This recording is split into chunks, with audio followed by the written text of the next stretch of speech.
Hey folks, welcome back to Failure at Retirement. So it's raining today. I got nothing much going. So I'm out here filming YouTube videos. I just filmed one. I might as well just film another one. I've been wanting to tell this story for a little while and just finally now just getting around to it. So years ago, roughly 2000, I switched jobs, went from blue collar work, very physically demanding work, to a sales job.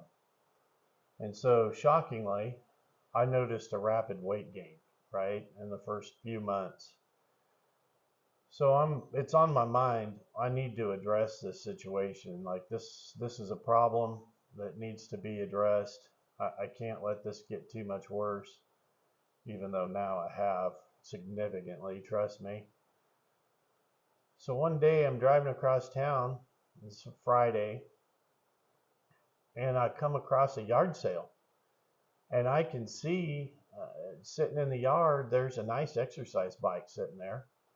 So I think, wow, okay. So I circle around the block, come back, park, and I go look at this exercise bike, and it's nice. It is nice, nice, nice. It's one of those that has the big fan and sits instead of the bicycle wheel. The handlebars move back and forth as you go. And it's got the digital display that gives you the time. It rotates through the time and the miles you've ridden on this ride, and I think even the calories you're burning. This is pre-smartphone and Fitbit and all that. This is like 2000, right? So I look at it, and the digital display still has the clear plastic tag over it, and there's a little paper tag hanging out of the battery box. This thing has never even had batteries in it, right?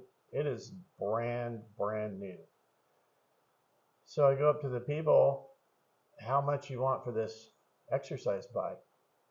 And they said $20.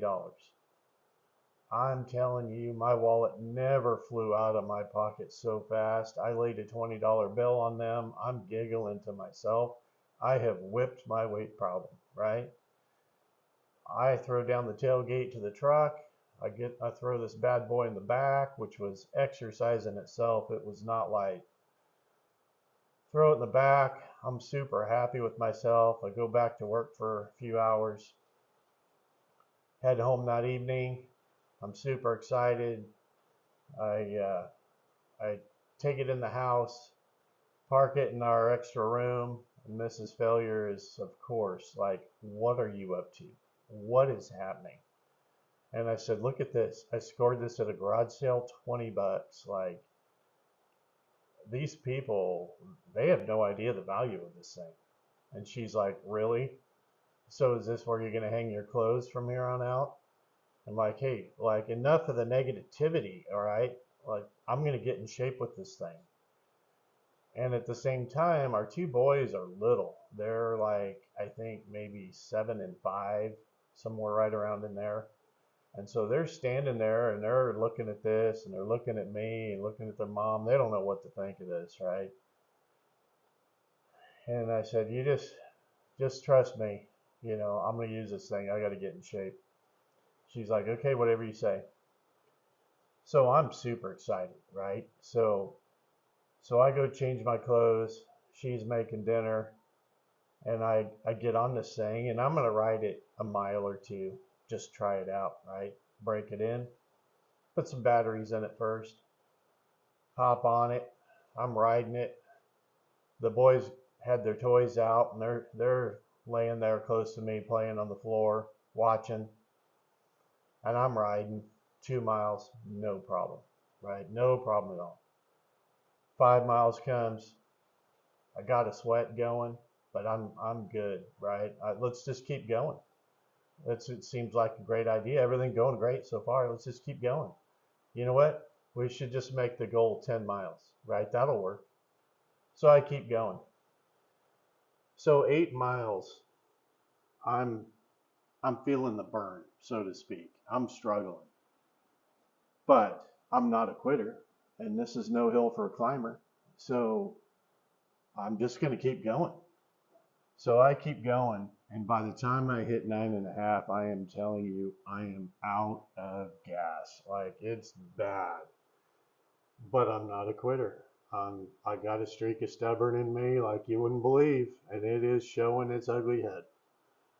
So I just, I keep going. I power through. I get my 10. I try to get off the bike and stand up, and I literally collapse to the floor right in front of the boys, who both have a look of horror on their eyes.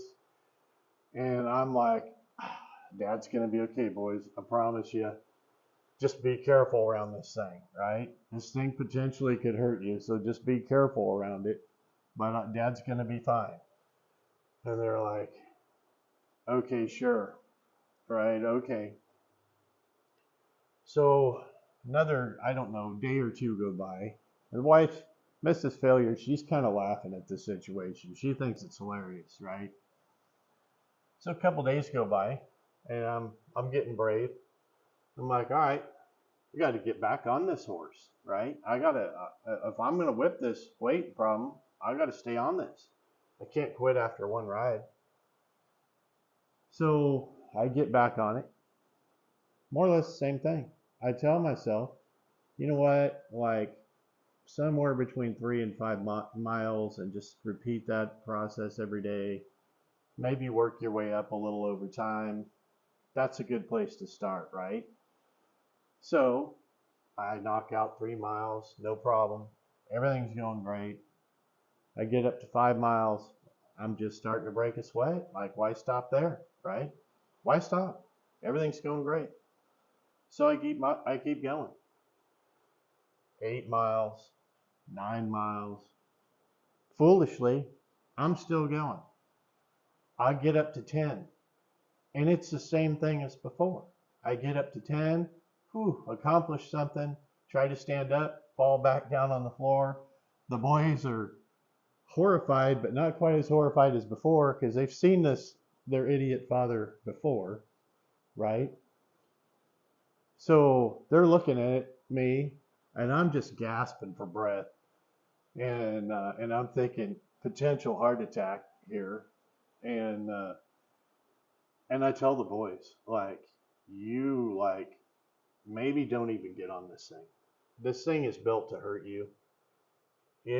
This machine, like, it kind of has red rum on its mind, if you know what I'm saying.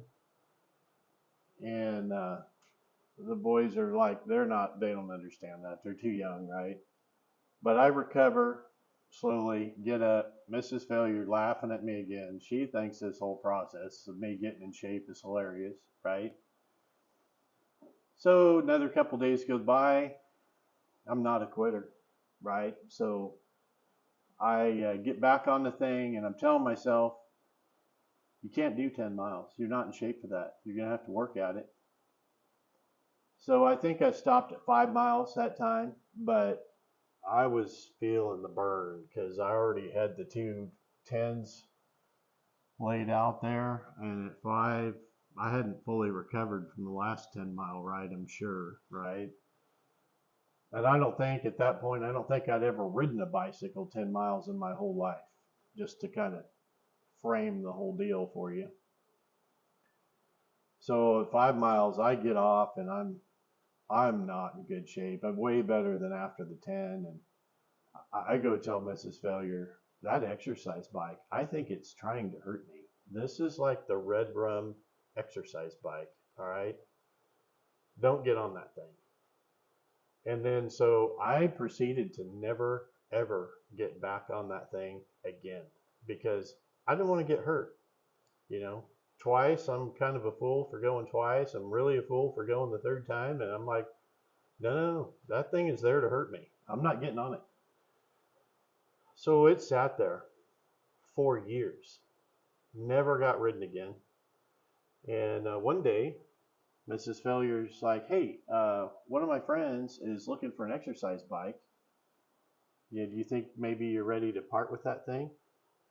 And I said, yes, she can. Yeah, I'll sell it to her. And she's like, really? You haven't used it? You're going to sell it? I'm like, no. So I paid $20 for it.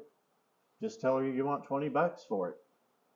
She's like, okay. The people tickled to death, come right over, brought $20, got their new exercise bike. And I'm pretty sure I was doing the same thing as the people that I bought it from. I'm laughing to myself, ha, $20. That's better than that exercise bike that's trying to hurt me. So anyway, never had an exercise bike again. That was enough of that. So appreciate you guys watching. I hope you enjoyed the story, and I'll see you next time on Affiliate Retirement. Have a good day.